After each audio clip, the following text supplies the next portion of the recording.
Peter, spreading them open.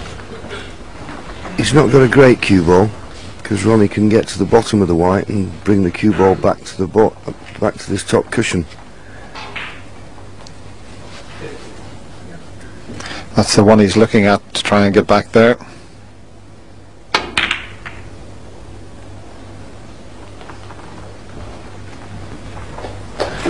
And played it perfectly.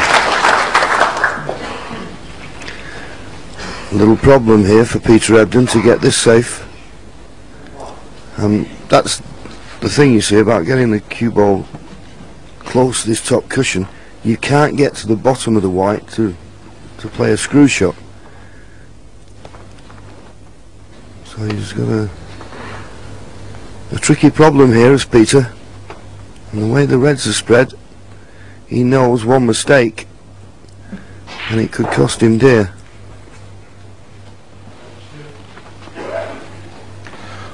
He'll do well to get this back, because the white's going to bounce because it's so close to the cushion. With the butt of the cue so far up in the air, by the time he would get the cue ball to the red he was going to try there, it would be bouncing around and he wouldn't be guaranteed to get it back into the safety zone.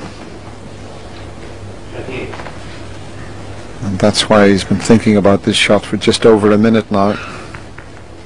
It's such an important point in the frame with the reds all over the table.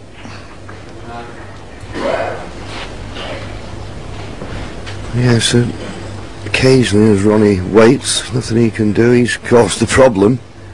He's got to find a solution. Well, he is digging in, and I agree with you, Dennis.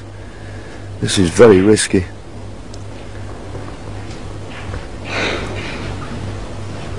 See, sometimes in a situation like this you maybe think about trying to pot your way out of trouble, but I don't see the pot. Yeah, if he come off the side cushion, okay, I've got my white line going through Peter's head there at the moment, but if he landed on that red he would have to knock it safe. But that's a possibility. But if he hit that first red with very little pace, he could get it safe, but he'd have to be so precise with that.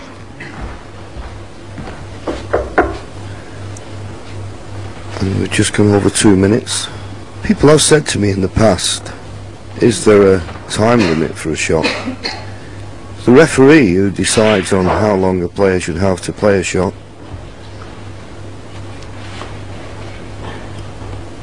Could have boiled an egg by now.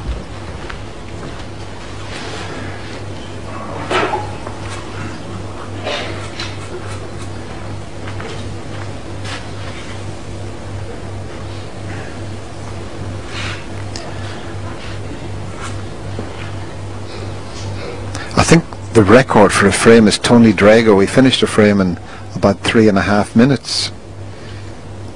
We're coming up to 3 minutes thinking time here.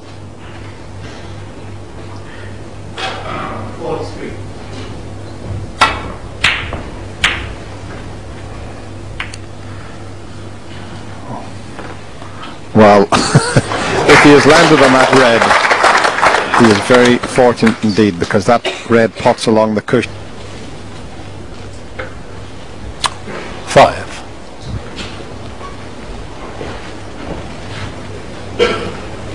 Didn't play that too well. Not the best positional shot Peter's ever played. Just a bit too much pace. So.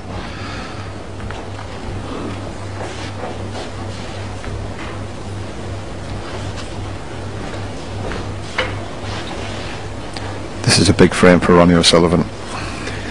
Yes, I will suggest patience is a virtue as far as Ronnie's concerned at the moment.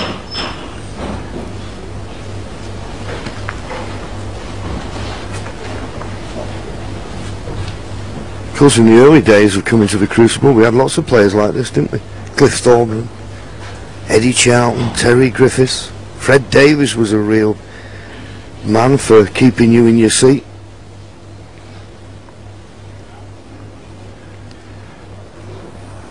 Well, this is another example. If he doesn't fancy the pot, he's over Randy's position. Just glance off the red to the right of the white and he's got the perfect safety shot. But he's looking at this red into the middle pocket. It's quite an acute angle, and somehow he'd have to hold it for the pink.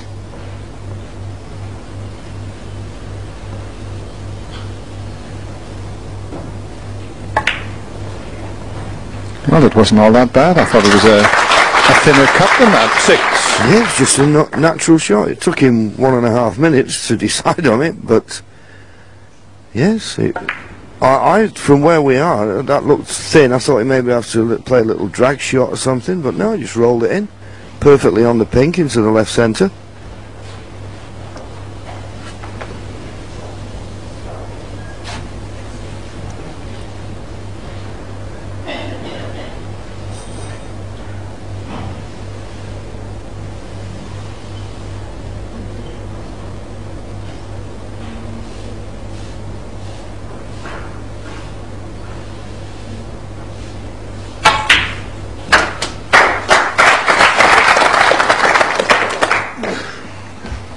You really have to have fantastic concentration, because that one he must have cued at that about 12 times.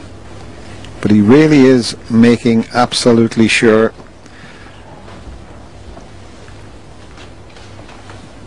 And what a performance if he could take this frame and go to the mid-session and do it all square. 12. White.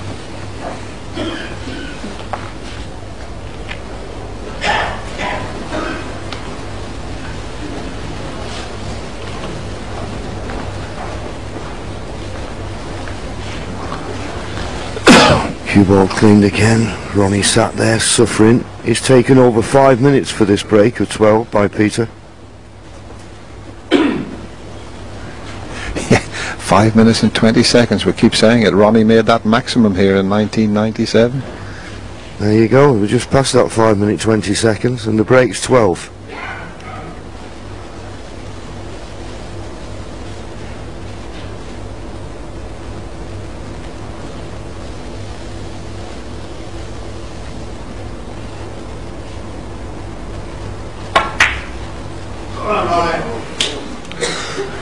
Well, for all the time he took, in the end, he missed the red.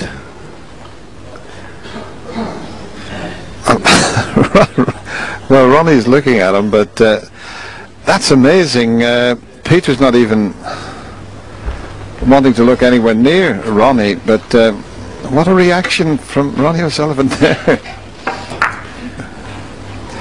A lot of psychology going on out there, John. Well, there is, and I think Ronnie purposely, I mean, normally Ronnie would have been out of his seat like a greyhound, wouldn't he? But he just wanted to sit there and wait for Peter to come back to his seat so he could give him, well, whatever luck. But Ronnie trying to force the issue.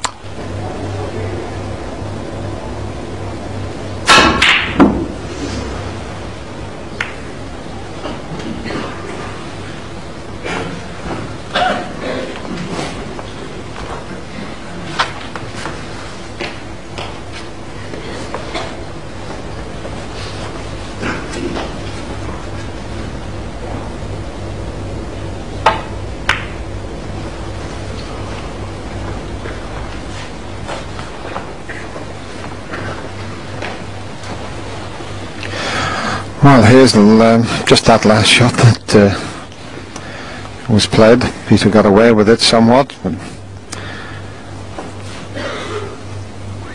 it's a very difficult bridging there. I had a go at it and hit the brown. The red could have gone anywhere. Got it perfectly safe. But, well, I don't know about you, John, but I've certainly enjoyed all this. I know there's been all sorts happening out there, but I found it very gripping. Yes, it's certainly exciting. It's, I think what's really making it more interesting is the fact that it's a contrast of styles. But that red we've just shown you that Peter went for, it took him 1.5 minutes to decide to play it. And I take the point of John Parrott. I think at the end of the day, it's a professional sport, and we rely on people to watch us, and it's a spectator sport, and sometimes I think you can overdo it. I know he wants to win, I know this is the World Championship, but it is taking quite a time for some of the shots. Well, that was just snipped it in. One. But where the referee, I feel, because Ronnie's not on the call, he'll just trickle up behind the brown. Where the referee has a problem, every other shot when Peter's in, he's asking for the referee to clean the cue ball. So how can the referee then say, well, hang on, you're taking too long? He can't say, no, I'm not going to clean the cue ball. So that's why he's in a little bit of a catch-22 situation, Colin Brindhead.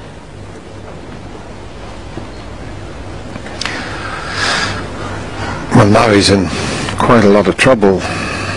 He might take quite a while to try and find a path to a red here. Twice across the table and land on the one to the right of the reds on this back cushion.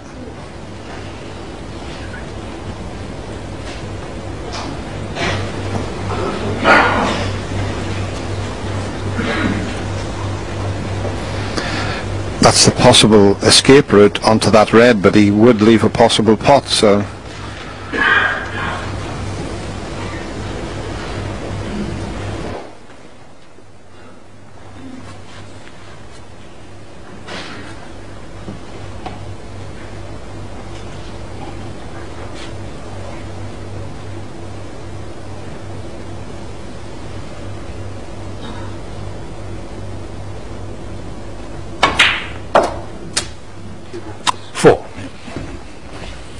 one loose red to play for. He's got a nice angle on the black to play for that loose red.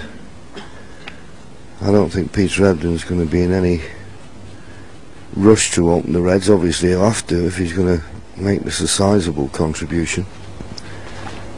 But he's not got the angle anyway to disturb the thing, so just come off the top cushion for the red in the opposite corner to the black. yeah, he's got quite a margin for error, hasn't he?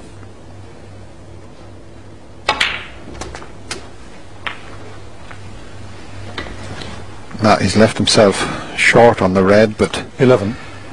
he'd be going into the red that's just to the left of the bunch. When he pots this, he's certainly going to move the red and possibly the pink, so this is a key shot coming up here.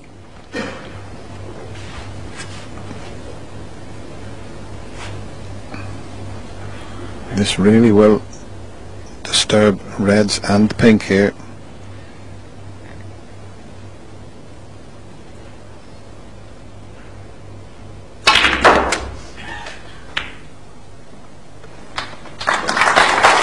Well, the pink won't go, but the black and blue pot.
Much too thin. I'll tell you what though, John, he is having a good run of the ball. I mean, he's missed the black, and okay, there's a potable red, but it's so awkward to bridge over the reds, and the black has gone near the cushion. He's having a good run at the moment, and he knows it. Oh, absolutely. He was a bit fortunate in the last frame when he fluked the snooker on the yellow, Ronnie. Otherwise, you would have expected Ronnie to have won that frame then.